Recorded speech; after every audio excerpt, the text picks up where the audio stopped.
दोस्तों बहुत सारे बच्चे मुझे नो ऑब्जेक्शन सर्टिफिकेट के बारे में सवाल पूछ रहे हैं, तो आज उसी के रिगार्डिंग दोस्तों हम लोग बात करेंगे कि नो ऑब्जेक्शन सर्टिफिकेट क्या है और इनके निकालने के प्रोसेस क्या है, और जब किसी जॉब को आप छोड़ के दूसरे जॉब में जाते हो तो एनओसी देने के क्या फ़ायदे हैं और क्या नुकसान है।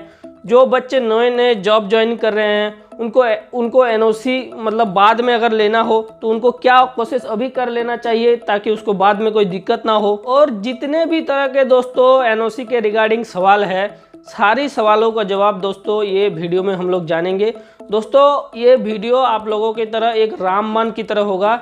इस वीडियो के बाद आपको कहीं और जाने की कोई ज़रूरत नहीं होगी। नमस्कार दोस्तों, आप सभी का हमारे चैनल त्रिकोण में स्वागत है। और दोस्तों अगर आप लोग मेरे वीडियो देख रहे हैं और वीडियो को आप लोगों को पसंद आ रही है, इससे आप लोगों की सहायता हो रही है, तो चैनल को दोस्तों सब्सक्राइब कर लीजिए। दोस्तों इस शुरुआत के समय पे आप लोगों का सहायता इस भाई को बहुत ही सख्त ज़रूरत है। तो दोस्तों चैनल को पहले सब्सक्राइब कर लीजिए और वीडियो को पसंद आए तो लाइक कीजिए और उन सारे बच्चों को और उन सारे कैंडिडेट्स के साथ शेयर कीजिए जिनको इसकी सहायता पड़ सकती है। दोस्तों बात करते हैं कि नो ऑब्जेक्शन सर्टिफिकेट आखिर क्या है। तो दोस्तों नो ऑब्जेक्शन सर्टिफिकेट वही चीज़ है, जैसे मान लीजिए अभी आप कोई सरकारी नौकरी कर रहे हैं या फिर कोई भी एक अच्छी प्राइवेट नौकरी कर रहे हैं, तो उनको उन प्राइवेट कंपनी या सरकारी नौकरी जिस आप मिनिस्ट्री पे हैं, जिस डिपार्टमेंट में हैं, उनको आप मतलब कोई आपत्ति नहीं है आप यहाँ से छोड़कर कहीं और जा रहे हैं, तो यही होता है नो ऑब्जेक्शन सर्टिफिकेट। मतलब उनका कहना है कि आप यहाँ से जा सकते हैं, हमें आपको यहाँ से आपको जाने पर हमें कोई आपत्ति नहीं है। तो ये इसलिए ज़रूरत होता है, जैसे मान लीजिए आप अभी कहीं हैं, कहीं और डिपार्टमेंट या कोई और मिनिस्ट्री या कोई और पद पे जब आप जाएंगे तो वो मांगते हैं इसलिए कि आप जो पहले जहाँ पर कर रहे हो वहाँ से कोई आपको दिक्कत तो नहीं है ना, वहाँ से आप यहाँ आ जाओगे। अगर उनको कोई दिक्कत है कि बाद में आपको फिर मुझे केस का कचरा बहुत सारी चीज़ हो सकते हैं, तो इन सारी चीज़ों के लिए दोस्तों एनओसी की ज़रूरत पड़ती है। तो इसीलिए जब भी आप कोई नया जॉब की एप्लीकेशन में मतलब भरते हैं तो वो आपसे पूछते हैं कहीं आप जॉब कर रहे हैं, कोई आप सरकारी जगह पर काम कर रहे हैं, तो ये एक कॉलम उसका रहता है। दोस्तों मैं सबसे पहले बताता हूँ कि एनओसी मतलब आप कैसे बनाएंगे और आपको उसको बनाने के लिए क्या पहले करना पड़ता है। ये सबसे इम्पोर्टेंट है दोस्तों उनके लिए जो नया नया नौकरी ज्वाइन किए हैं, वो एकदम इस पार्ट को मिस ना करें।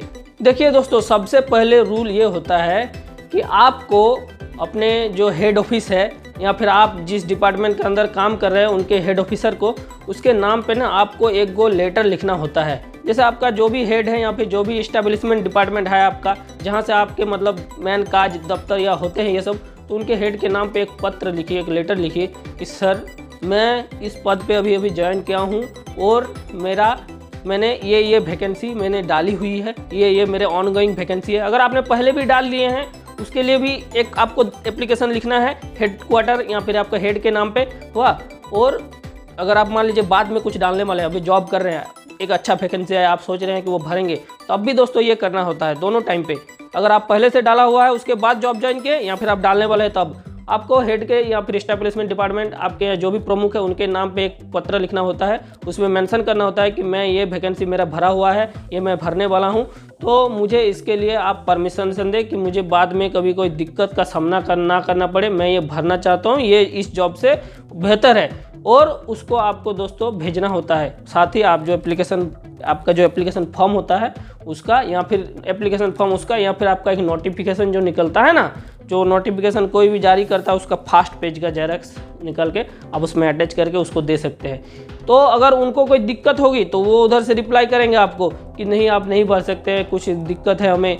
अगर कोई उनको दिक्कत नहीं हुई तो आप वो उनको एक्सेप्ट कर लेते हैं, वो आपको कुछ रिप्लाई वगैरह और नहीं करेंगे। दोस्तों ये फास्ट चीज़ था जो आपको करना था। अगर ये चीज़ आप करके रखेंगे ना तो फिर जब आपको उस जॉब के रिगार्डिंग बाद में एनओसी की ज़रूरत होगी तो वो आपको नाक बोल ही नहीं सकते हैं, क्योंकि आपने उसे पहले ही इन्फॉर्म कर दिया है। तो यही दोस्तों मेन रीज़न था जिसको एनओसी नहीं मिल पा रही है और जिसको मिल पा रही है। जिसको नहीं मिल पा रही है उसका मेन प्रॉब्लम यही था कि उन्होंने पहले अपने डिपार्टमेंट को इसके रिगार्डिंग कोई इन्फॉर्म ही नहीं किया। मैंने एक लड़का से दोस्तों बात किया, उन्होंने बताया कि उनको एनओसी नहीं मिल पा रही है। तो जब मैंने उसको बताया क्यों नहीं मिल पा रही है भाई, तो उन्होंने दोस्तों यही बताया कि उन्होंने जब गया एनओसी लेने के लिए तो उनका डिपार्टमेंट वाले बोले तो आपने तो मुझे इनके बारे में इन्फॉर्म ही नहीं किए हैं। आपको तो इन्फॉर्म करना चाहिए था। तो दोस्तों उनको पता ही नहीं था इस रिगार्डिंग कि इन्फॉर्म भी किया जाता है। उनको लगा था जब कोई नया जॉब होगा ये छोड़ के चल जाएंगे, लेकिन ऐसा दोस्तों नहीं होता है। इसलिए अगर जो जॉब ज्वाइन करने वाले हैं वो एकदम इस पार्ट को जरूर मतलब देख ले कि आपको पहले इन्फॉर्म करना बहुत ही ज़रूरी है। इन्फॉर्म अगर नहीं करेंगे ना तो आपको एनओसी मिलना मुश्किल हो सकता है। तो इसका उपाय यही है दोस्तों, आपको उनसे रिक्वेस्ट करना पड़ेगा, आपसे उनको रिक्वेस्ट करना पड़ेगा, कुछ बोलना पड़ेगा, किसी को पकड़ना पड़ेगा, हो सकता है उनसे रिक्वेस्ट करके आपको एनओसी लेना होगा अगर आप इस तरह में फंसे हुए हैं तो। अगर इसके अलावा आपका कोई और उपाय हमको नहीं दिखाई देता है, कोई लीगल उपाय दोस्तों कि आप इस तरह करके निकाल सकते हैं। तो यही उनका मेन रीज़न था कि आपको फिर अगर आपने इन्फॉर्म नहीं किया है तो फिर आपको दोस्तों कुछ मतलब चक्कर लगाने पड़ेंगे, कुछ बोलना पड़ेगा करके आपको फिर एनओसी निकले। दोस्तों दिक्कत ये होता है ना, आप लोगों को पता ही नहीं होता है। जैसे मैंने जॉब में ज्वाइन किया तो सीनियर वाले मुझे बताए कि आपको जो जो ऑनगोइंग है उनका एक बना के आप हेड को दे दीजिए, अपने हेडक्वार्टर में भेज दीजिए। तो मैंने कर दिया था, तो मुझे तुरंत दोस्तों एनओसी मेरा मिल गया। हाँ, मेरा डीबी के दौरान मेरा नहीं मिला, लेकिन डीबी के 2-3 दिन बाद ही मेरा मिल गया। तो वो मुझे ज्वाइनिंग के टाइम में देना है। तो दोस्तों आपको अगर डीबी के दौरान नहीं मिल पा रहा है कभी एनओसी, तो आपको चिंता करने की जरूरत नहीं है। आप बस ज्वाइनिंग से पहले उसको दे दीजिएगा, आपका काम हो जाएगा। बहुत सारे बच्चे जिनका एनओसी नहीं निकल रहा, उनके लिए दोस्तों ये हम बता रहे क्या उपाय है और एनओसी के फायदे क्या है और एनओसी नहीं देने के नुकसान क्या है। दोस्तों सरकारी जॉब ना है ना, इसमें बहुत सारे नियम होते हैं। आपका पुलिस वेरिफिकेशन होते हैं, आपका सर्विस बुक बनता है, आपका CL EL मतलब सेंट्रल गवर्नमेंट के जो जॉब है उसमें सब एक ही तरह के होते हैं। EL CL सबके रूल एक ही बराबर होता है। बहुत सारे और चीज़ होते हैं दोस्तों, जैसे LTC होता है, मतलब बहुत सारी चीज़ होता है। वो आपको मान लीजिए अभी जॉब में ज्वाइन किए हैं तो वो आपको सर्विस बुक में ऐड होते जाते हैं। फिर दोस्तों अगर मान लीजिए आपको एनओसी नहीं मिल पा रहा है तो आप क्या करेंगे, तो आपको इस जॉब से रिजाइन देना होगा। तो जैसे ही आप दोस्तों यहाँ से रिजाइन देते हैं ना, तो आपका सर्विस बुक यहाँ समाप्त हो जाता है। आपका प्राण बोल के एक चीज़ होता है दोस्तों, परमानेंट रिटायर्ड अकाउंट नंबर, ये ना बोलता है कि एक ही बार बनता है। तो इस तरह की जो चीज़ होता है, आपका NPS अकाउंट दोस्तों, ये भी आपका एक ही बार बनता है क्योंकि आपका लिंक होता है सेम आधार कार्ड से। तो ये सब चीज़ जो है ना, आपको मतलब क्या होता है, आप अगर रिजाइन दे देते हैं तो ये सारा चीज़ आपका ख़त्म हो सकते हैं। फिर जब नया जॉब ज्वाइन कीजिएगा फिर से सारी चीज़ों का शुरुआत होगा। फिर से आपका जो EL होता है वो मान लीजिए EL अभी आपका मान लीजिए जितना ग्रेड पे है उस अनुसार आपको दोस्तों EL जितना आपका बचेगा उसका पैसा दे देगा, लेकिन आपका अभी के ग्रेड पे के अनुसार। तो ये सारी चीज़ ना आपका खत्म हो जाता है रिजाइन देने के साथ साथ। फिर से आपका दोस्तों ये सारी चीज़ें फिर से होगा। तो ये एक समस्या होता है अगर आप रिजाइन दे के फिर वो नया वाला जॉब ज्वाइन करते हैं। अगर दोस्तों मैं बताता हूँ कि आप NOC देते हैं, NOC दे दिए उसको, फिर दोस्तों एक आता है टेक्निकल रेजिग्नेशन का नाम।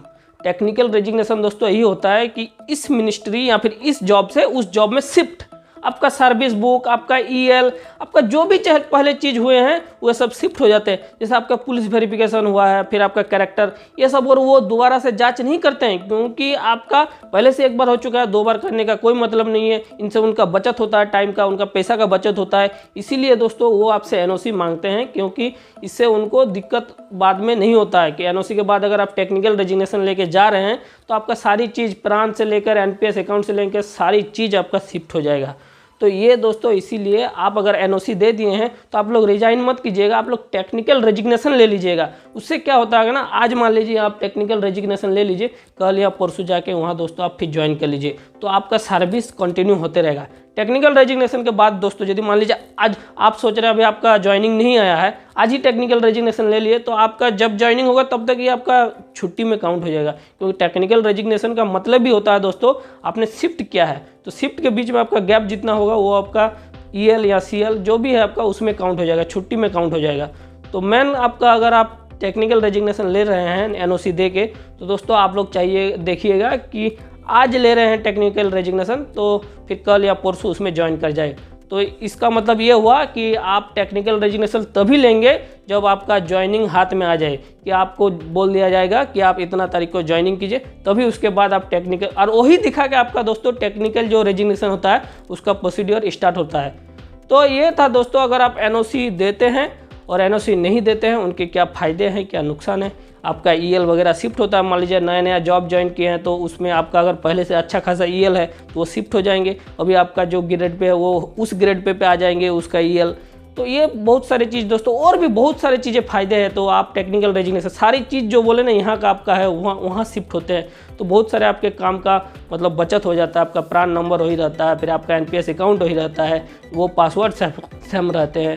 तो इन सब सारी चीज़ों का आपका फ़ायदा। पुलिस वेरिफिकेशन नहीं होता है, आपको पता है पुलिस वेरिफिकेशन के टाइम में भी आपको कुछ पैसे या फिर कुछ भी ऐसा कुछ होना हो देना पड़ता है। ये सब सारी चीज़ों से आप बचेंगे। और जिनका दोस्तों एनओसी नहीं निकल रहा है, एकदम नहीं निकल पा रहा है, तो उसका एक ही उपाय है, वो रिजाइन दे दे ये जॉब को। अब क्या करें, अब नहीं हो पा रहा तो उसका तो कोई है नहीं और कुछ, तो ये इस जॉब को रिजाइन दे के नया वाला जॉब वो फिर ज्वाइन कर लेंगे, तो उसमें भी उसको कोई प्रॉब्लम नहीं होगा। इसमें भी दोस्तों जो रिजाइन देंगे तो आपको उसमें नो ड्यू का एक सर्टिफिकेट दे देगा कि आपको अब इस ऑफिस से कोई ड्यू नहीं है, तो ये वाला अभी आपको दिखाना हो सकता है जो नया वाला जॉब ज्वाइन कर रहे हैं।